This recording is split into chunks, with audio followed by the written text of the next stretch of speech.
హర హర మహాదేవ శంభో శంకర శంభో శంకర. ఆవేశం అవివేకం రా శివ.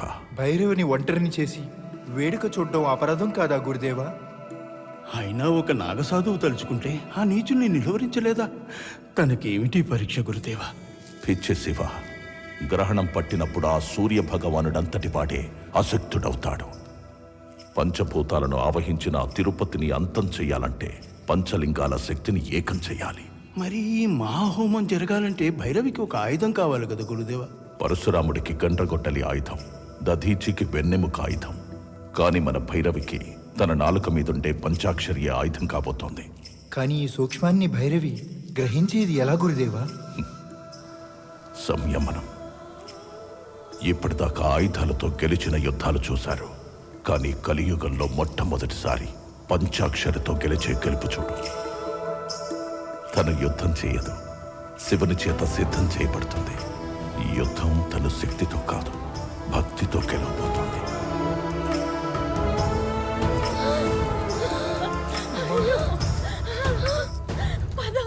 కాపాడు తల్లి, కాపాడబ్బా, కాపాడు. ఏమైందా నా పిల్లకి?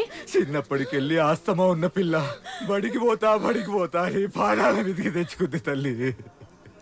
గీత దాటి ఆసుపత్రికి తీసుకుపోలేవని దీనికి తెలియదు కదమ్మా. అమ్మా తల్లి, నీ తానేవో శక్తులు ఉన్నాయంట కదమ్మా. నా బిడ్డ పానాలు కాపాడమ్మా, నా బిడ్డని బతికించమ్మా. నీ బిడ్డని కాపాడాల్సింది నేను కాదు,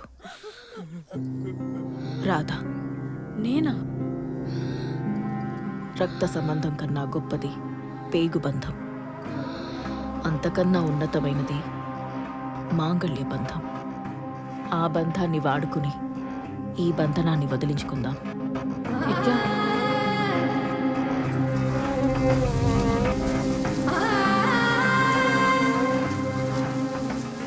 రాధా, ఓ భార్యగా నీ ప్రేమతో వాడి దృష్టిని మళ్లించు.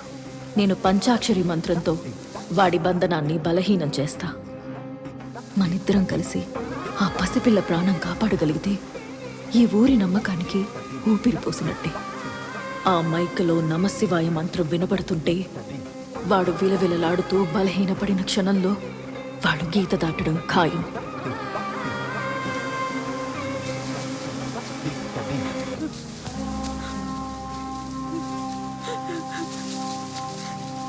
తిరుపతి, నువ్వు తప్పు చేసినావు, కానీ అన్నిటికంటే పెద్ద తప్పు నేను చేసిన, నిన్ను చంపి.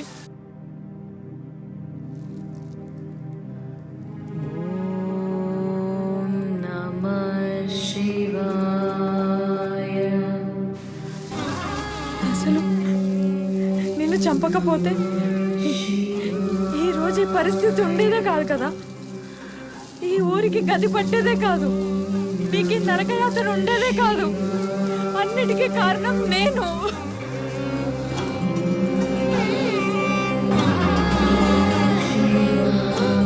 నువ్వు నన్ను ఎట్లయితే కోరుకునేవాడివో అట్లనే వచ్చినా.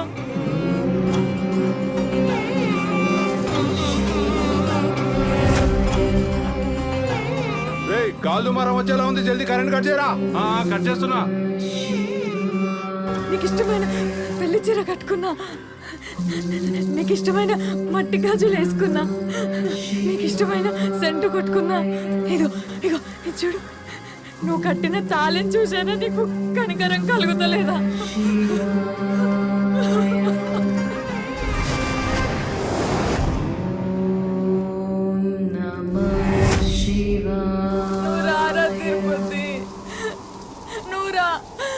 నువ్వు వచ్చి నన్ను చంపేయి, కానీ ఈ ఊరిని వదిలేసేయి.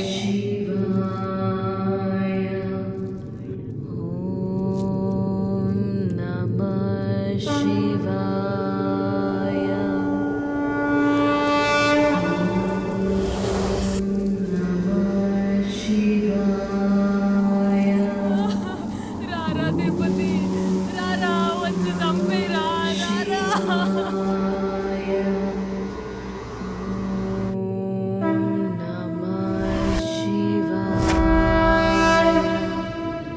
ఏమైందిరా, కరెంట్ కట్ చేసినావా లేదా? పైనుంచి ఫోన్ల మీద ఫోన్లు చేసి సాగు కొడుతురా నాయన. కట్టేస్తున్నానా?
నన్ను మోసం చేసినావు కదే, కాపసి పిల్ల పానం కాపాడనీకి ఊరంతా కలిసి ప్లాన్ చేసిర్రా.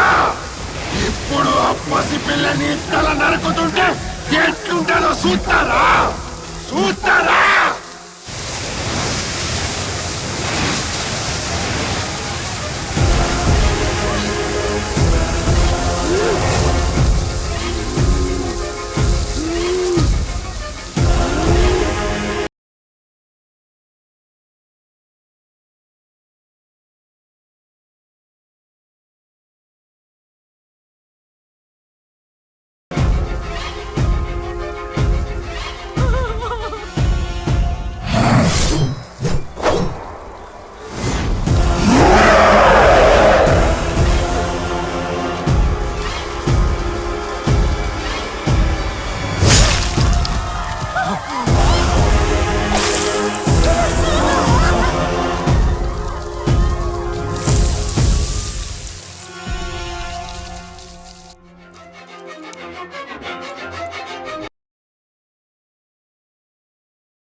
జనన మరణాలు, సుఖ దుఃఖాలు, కర్మ ఫలాలు అనుభవించాల్సిందే.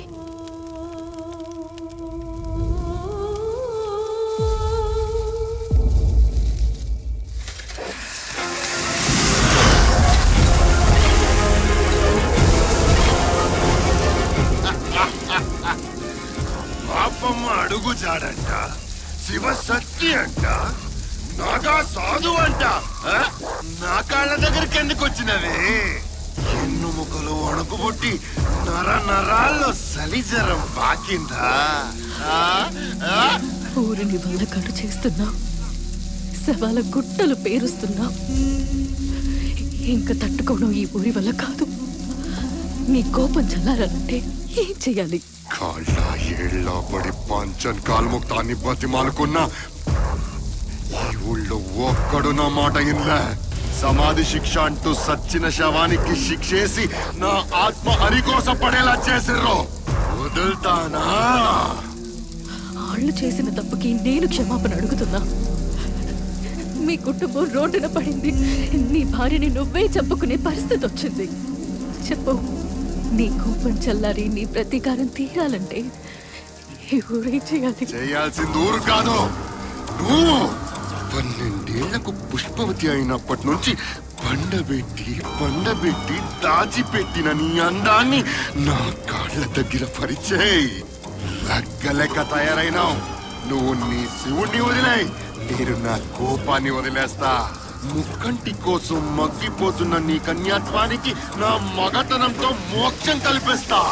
నీ స్వేదరంధ్రాల్లోంచి రక్తం కారేలా అనుభవించి ఈ ఊరి మీద నా ప్రతీకారాన్ని సల్లార్చుకుంటా. తిరుపతి గాని ఆత్మ మాటిస్తుంది, నువ్వు వదిలే నీ మోక్ష మార్గాన్ని.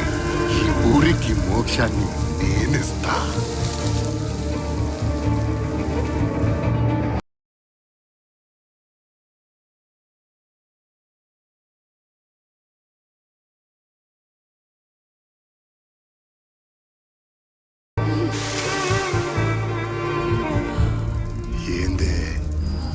ఆలోచిస్తున్నావా? నీ శివయ్యని వదిలేయలేకపోతున్నావా?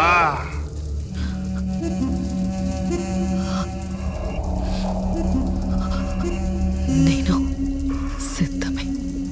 అయితే పెళ్లి కూతురులా సిద్ధమైపో. అటుపక్క పెద్ద పట్నాలు, ఇటు నీ పక్కలో నేను.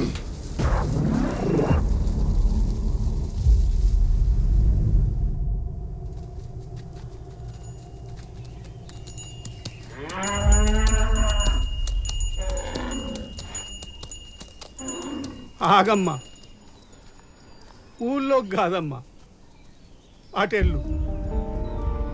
తప్పైపోయింది తల్లి, నిన్ను తీసుకురావడం మాదే తప్పు. దేవుడున్నాడు, దేవుణ్ణి నమ్ముకున్న నీలాంటి శివసత్తులు ఉన్నారనుకున్నానమ్మా, కానీ లేడమ్మా, దేవుడు లేడు. వాడు ఊరు నాశనం అన్నాడు, ఓదెలను శ్మశానం చేసేదాకా వదిలిపెట్టడమ్మా. నువ్వెళ్ళమ్మా, నీ దారిన నువ్వెళ్ళమ్మా. తప్పు పెద్దయ్య. తప్పేలే తల్లి. పాపం ఏ తప్పు చేసిందని మీ చెల్లె రాధను పొలిమేరలో పోషమ్మకు బలిచ్చినట్టు అట్టాగే నరికిడు. ఇంకెక్కడి దేవుడమ్మా? దేవుడు లేడు, దేవుడు లేడు, లేడు, దేవుడు లేడు, దేవుడు లేడు, లేడు, దేవుడు లేడు.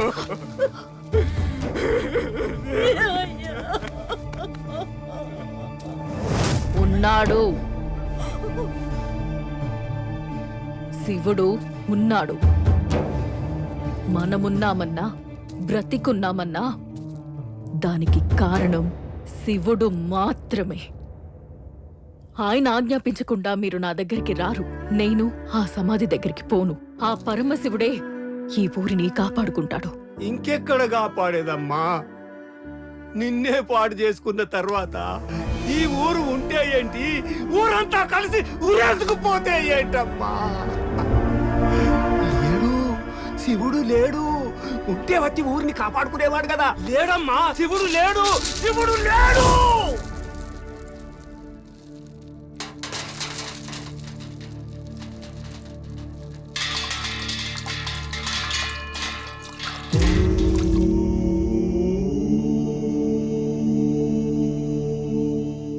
లేడన్నావు, వినిపించిందేంటి?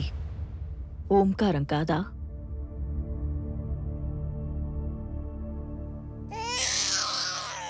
అదుగో ఆ పిల్లాడి ఏడుపులో ఓంకారం లేదా?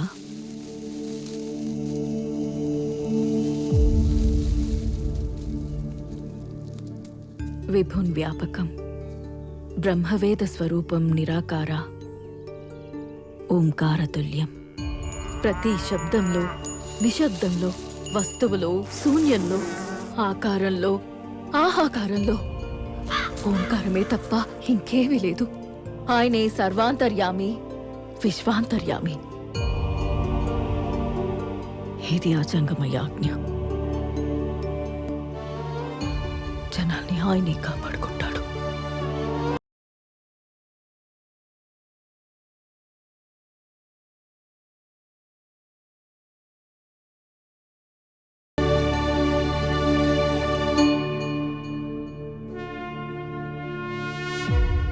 నమః శివాయ.